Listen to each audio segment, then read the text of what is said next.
Hello everyone! Today I'm going to break down camming to the very basics. I'm going to try to make it as simple and detailed as I can because I have many people asking me that, okay, so I made what you said, all of the websites, and I started camming and I feel very awkward and I don't know what to say and so on.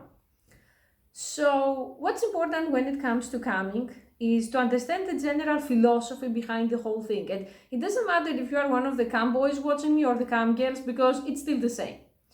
I don't know how much you know about Japan, but I think everyone has heard about geishas to an extent. And yes, there were female geishas and male ones, something that most people don't know because in my opinion, it's very naive to think that geishas were only female when there were gay people always. So what geishas were doing is that they were entertainers and artists, which means they were paid to entertain high-class men, wealthy men, politicians, scientists of the time, scholars of the time, emperors, and so on.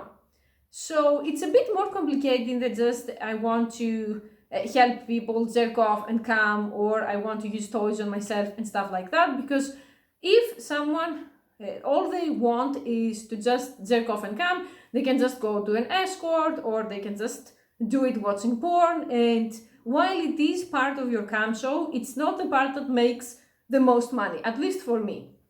The people who pay me hundreds of dollars every month individually, they're not people who want me naked, to be honest.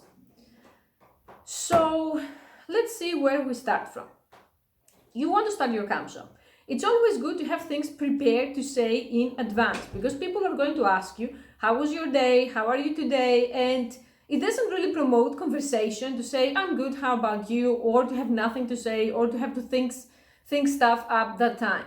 Usually it's very good to, for me, be honest to the things that they are safe to be honest with and just avoid the things that they can dox you, identify you, you don't want to talk about, or they can harm your business. To speak with examples. You start your cam show, you open your camera and you say you're live, let's say on Chaturbate, and we wait for people to come. How do you greet your viewers? I don't believe in greeting everyone and in giving the same attention to everyone because if you give free attention, the people who are tippers, the people who are regulars, it's unfair for them and they lose incentive to tip. So people that you know that they tip a lot of tokens or you can see their username and so on, you always greet them. You say, hi, how are you? And their username. Or you type it because there may be times that you don't have privacy and you still want to do a quick cam and you don't want to talk or your microphone isn't working or whatever, or their sound isn't working. All of those things have happened to me. That's why I'm mentioning that. You greet them and you say, how are you? Or how have you been? Or if you remember something about them, let's say that they had a cold, you say, are you feeling better today? This matters. It makes people feel that you remember them and that they matter to you. If it's someone completely new, you can say, hi, good to see you, or just hi. If it's someone who is a gray, to speak on Chaturbate terms, if you don't know what gray is, and if you don't know those things, please go to my videos, my older ones, how to make money on Chaturbate and camming, or just Google it up, okay? Because if I start making the video on what's gray and what's dark blue and what's dark purple, it's over. We need 3 hours and it's information you can easily find by yourself. So if there are grays talking to you and they talk to you first, you can always say hi, you don't have to be a cold bitch. Personally, I like to mute grays right from the get-go because I am a bitch and my type is femdom, so I'm not the chitsa type anyways. But if you want to be more polite or if you want to risk that there are times that grays buy tokens just for you, you can always respond. The general rule is we don't give the same attention to people who don't have money. This is a money-making business. It's not Pollyanna in the park, how to be the good girl, how to be the goody two-shoes boy. So there are people that are going to say hi, there are people who are going to say nothing and they're going to leave, there are people who are going to even tip for your attention. I have people coming and tipping 20 tokens, 30 tokens just to say hi, as a sign of appreciation. That's also very good, and if someone doesn't pay attention or they leave, don't take it personally. I'm saying this because when you're new to this, it's very easy to start saying that, oh my god, it's me, I'm unattractive, no one talks to me, and so on. Also, many times I have people that when I start a cam show, they check what I'm doing and then they come back later to see if I'm naked and then I have to tip or to see if I'm talking about something else. So it doesn't mean that just because someone came into your room and they didn't say anything and then they left, that's it, you lost them, okay? Overall, don't get discouraged. People, the next thing after some people start watching you is they're going to start asking you, how was your day?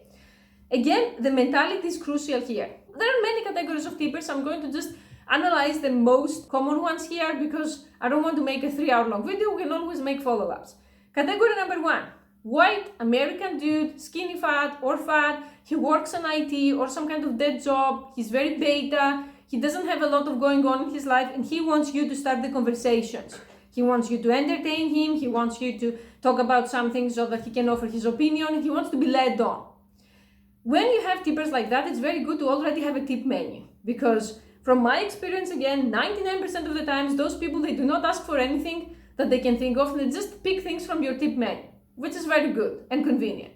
What can be in your tip menu? Flashes. Like, flash is something like stripping, but you put your clothes back on. Like, you show your boobs for 10 seconds. You show them your tongue. You show them your armpits. I'm talking about crazy fetishes here. You show them your feet. If I make so much money just showing my feet. So you can have that. You can have ask me any question. You can have a song request. You can have, I don't know, like the list is endless. There are people who are paying me to put stockings on and then take them off because they have stocking and fishnet fetish. So if you don't know what to put on your tip menu, you can look it up, you can see what other people have in their cam show, and with time you can enrich it. At first, I wasn't really big on nylons and stockings because personally I don't really wear nylons in my real life, but when I got asked to wear red nylons and white nylons and stuff like that every day, then I added them on my tip menu because, you know, when there is demand, there's going to be supply if you're good in your business. No, don't bite me. We have a very big supply of cats. So people are going to start tipping you and they're going to start talking to you, or they're going to say, yeah, you're really hot, you're really beautiful. You continue the conversation. I assume that you have the skills to keep a conversation going. If you don't, that's fine. Father Google works for all of us. Google it up. Google how to continue a conversation, fun things to ask, and so on.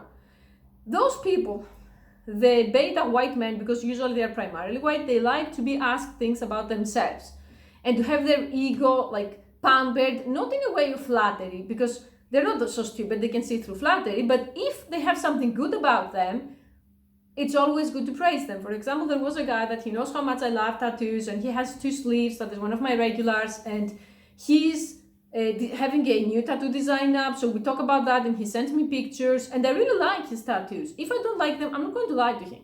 But when there is something that it's an amazing work of art, and we have a common interest, I talk about that with him.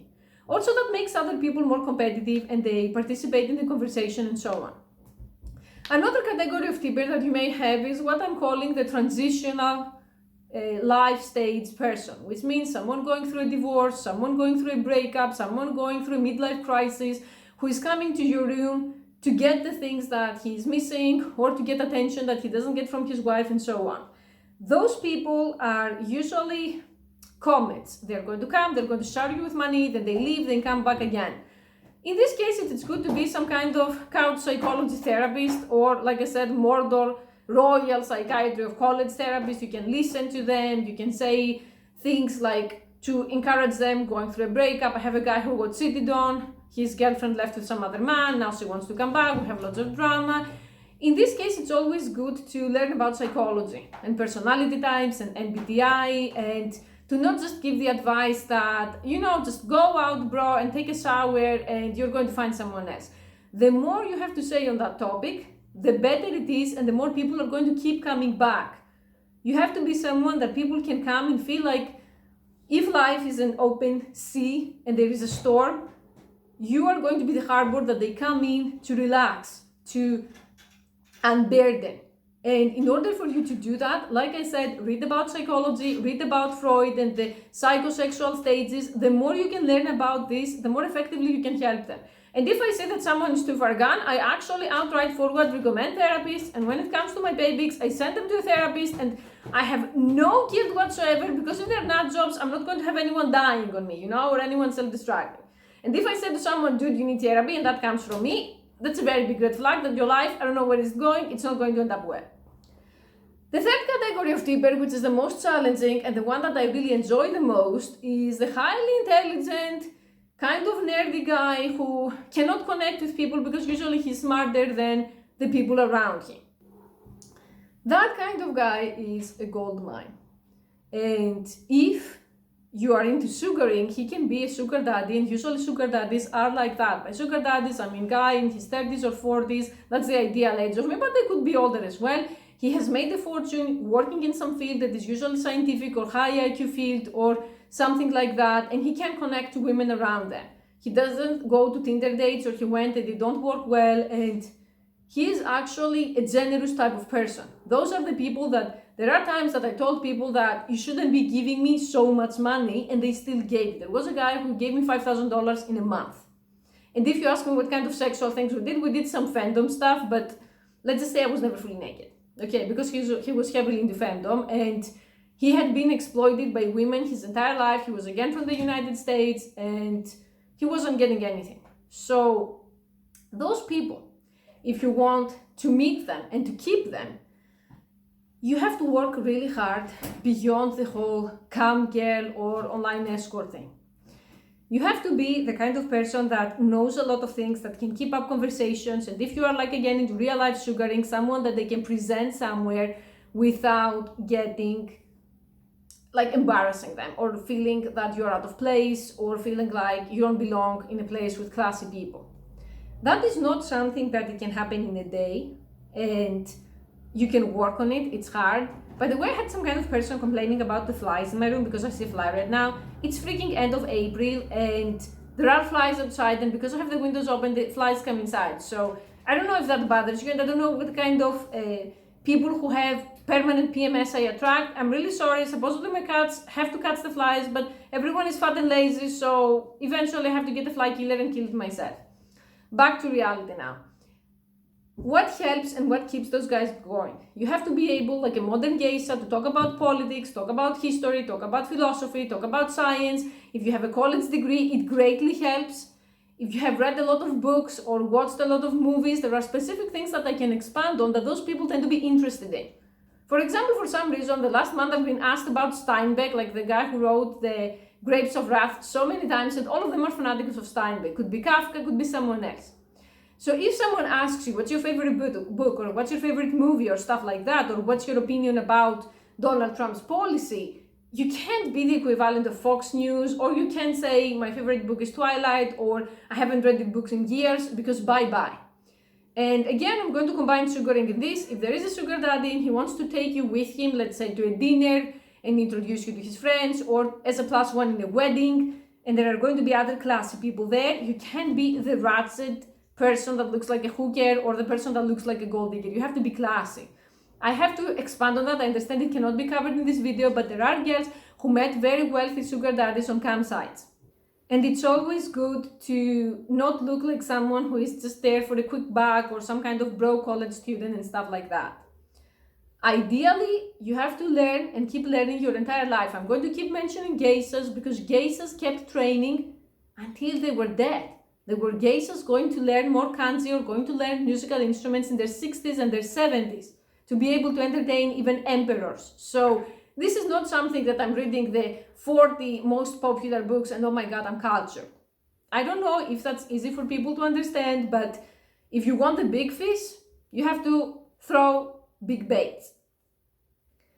I believe that overall in your camp show, the atmosphere has to be fun, engaging, a place where people go and they don't want any nagging.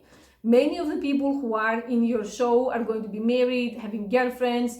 They have already a nagging, fat, unkempt woman in their house. They don't want the second one. You have to be the fantasy. So those people that you may have many of them in a room, if someone has a specific fetish or if someone has a specific request that is completely crazy, it's always good to ask them to take you on a private show, or it's okay to ask them that they can buy your Skype, they can buy something private and interact with you later. I'm against interrupting your cam show for a very specific fetish. Because if, for example, someone has a small penis humiliation fetish, you can't stop your entire show where no one else has that fetish to entertain that fetish for 200 tokens or 300 tokens. That's destructive for your business. You have to say to the person, that's really cool, you can order a video, you can catch up with me later, I need to finish my show first. You have to be professional. There are going to be people, we are going to the next stage of the cam room. You are on your show and things have progressed from chit chat and people started getting horny. They want you to do sexual stuff with them. You can always offer a choice on what they want you to use, what kind of sex toys, how they want you to do it, what they want you to say, and so on, and charge for all that. It always needs to look like in a way that you're having fun. I personally don't believe in doing things that you hate or doing things that they are painful, because this is going to lead to burnout pretty fast. You're going to start getting sick of it. So if there is something that absolutely you don't do, it's good to say it ever since the beginning or when you're asked, and not change your mind later. Because there are going to be people who are psychos and they're going to want to degrade you and say, you said you didn't want to do that. Are you going to do it for, I don't know, $200, $300, $500? I'm like, bye, and blocked. Although I can't really say that there are things that I'm not doing, but for example, there was a guy who asked me to give him my phone number, my private one. I'm not going to do that for anyone. If you want my phone number, you have to earn my trust. Like, if there is someone that I know them for a long time and we have interacted and I feel happy to receive their phone calls or their text messages, sure, I'm going to give it to you. To someone that I just met on a cam show, I'm not doing that, first of all, for fears of doxing and finding out where I live, because you can do that from a phone number, and second, because I don't want annoying people texting me. In general, you have to draw a very firm line between online time and offline time. For me, because I want to make a lot of money, I don't really have online and offline time, but the people that can access me when I'm off cam are people I'm genuinely interested in and I like very much, and I can see a long-term potential with them as friends or more. So I'm not going to just sell whatever to whoever to make 300 tokens. But again, that's just me. If your rent is due, you sell your phone, you sell your nudes, you sell your CDS boxes that you wore for 9 days, like Hiding in My Room does, and so on. Okay, each situation is different. And the things that I say in these videos, they're general guidelines, and you can get ideas and you can adjust them to your own style. Okay, I understand that has a lot to do with culture, with race, with age, with how much time you have available, with how far you want to go, with how much you want to show or to keep private. Okay, not everything is the same, and there are people that they risk their lives to come from specific cultures that women showing their bodies it can get you killed. Okay, so I want you to do those things as long as something does not endanger you. You are adults, you can judge this for yourself, and I'm sorry, I can't make videos for each race individually. And personally, I don't think I'm qualified to speak for every race. I say things from a white person's perspective because I'm white. I'm trying to encourage those people of other races and girls from other races to speak for their own race and to speak for their own culture. So if you want to look at this video and make a video from your perspective, that's very welcome and encouraged. Now, how long should a cam show last? When you're a noob, my advice is as long as you can. If you can do a camathon, which is like a marathon of camming, a cam 12 hours, go ahead and do it. Eventually, you're going to see what works for you, which hours have lots of tips, which hours are more slow, and adjust. Consistency is always good. If you can come every day, say it. If you can come every other day, say it.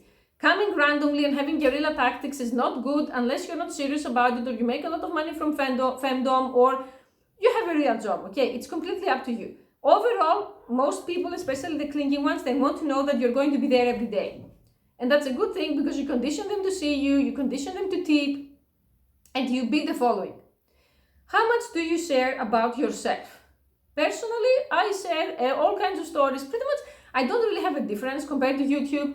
Like someone asked me the other day, are you close with your parents? And I said, I suspect my mother is a covert narcissist and no, we're not close. I'm not going to start analyzing narcissism on the cam show like we do on YouTube, but if someone from the cam show finds my YouTube channel, I'm the same person. It's not some other person saying, oh my God, I love my parents, if you know what I mean. Overall, there are people who want to feel they have a more personal relationship with you. So it's good to share what you ate, what kind of movies you watch, if you're going to run errands, what you're going to buy in a non-nagging frame. By non-nagging, I mean, you don't tell to your tippers that, oh my God, there was so much traffic today and I'm wasted and fuck my life, I want to gobble down a bottle of vodka and pass out doing weed. We don't speak this way in the camps. If they want some loser woman like that on some loser man, they have one, or they can easily find one. You can say the same things and make them sound more exciting or conversation inducing, like, oh my God, what a day. If every day was like that, I don't know what I would do. Like, I would participate in the reality Survivor, for example, because it would be easier. And people are going to say, what? Like, what happened? You can build cliffhangers to continue conversations, and then you can always ask the same thing to your viewer. How was your day? Anything weird that happened? And some people are going to have conversation that is flowing, some people won't. That's totally fine. Like I said, you're not responsible for other people's feelings. You're not responsible to rescue people, to pamper people, to bend over for people that you don't even know. Your first and foremost priority is yourself, to preserve your strength, because calm burnout is a very real thing, and there are people who ended up having mental breakdowns. At some point, you're going to feel objectified. I had people that I have this problem and I really need to work on that I get people who are like, I need you, I need to call you, why didn't you pick up, and so on. And when they don't learn, when I don't train them successfully because they are extremely codependent, I teach them. I'm saying, I'm not your girlfriend. This is a counsel. This is a service. So even if I was someone's girlfriend, I'm not at their beck and call. I'm not this type of person. I'm saying focus on the big picture, focus on the overall flow. Do you get more viewers every month? Do you get more tips? Do you feel good? Do you feel that the money are empowering you? The fact that people are worshipping, does it empower you? The big picture is what matters. Because if you're an INTJ, and I say this for Queen Jessica and other INTJs that possibly are watching me, and you're a perfectionist, you can start obsessing and overanalyzing over the slightest failure. And then you give yourself brain Ebola. It doesn't matter. As long as there is progress and you see it, that's what matters. And one day, it's going to be in 6 months, in a year, in 3 months. It depends on your work. It depends on many factors. You're going to wake up and you're going to have such a beautiful bank account. And you're going to have a loyal following, people there every day, that they're going to be like friends, or even better, they're friends. They're going to be fans. And that makes it all worth it, in my opinion. Thank you for watching.